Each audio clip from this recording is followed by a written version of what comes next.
Patuloy ang pagsusumikap ng National Housing Authority o NHA para mapunan ang backlog ng pabahay sa bansa. Sa nasa 6.5 million housing backlogs, mahigit 1 milyon ang nakatoka sa NHA. Ayon sa NHA, nasa 36 hanggang 40,000 ang kaya nilang maitayo na pabahay sa loob ng isang taon.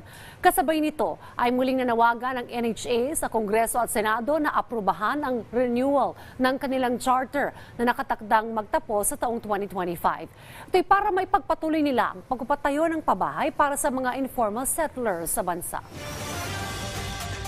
Malaking challenge po sa national government kasi mahigit 1 milyon nga po yung kailangan nating i-produce sa loob ng term ni Presidente.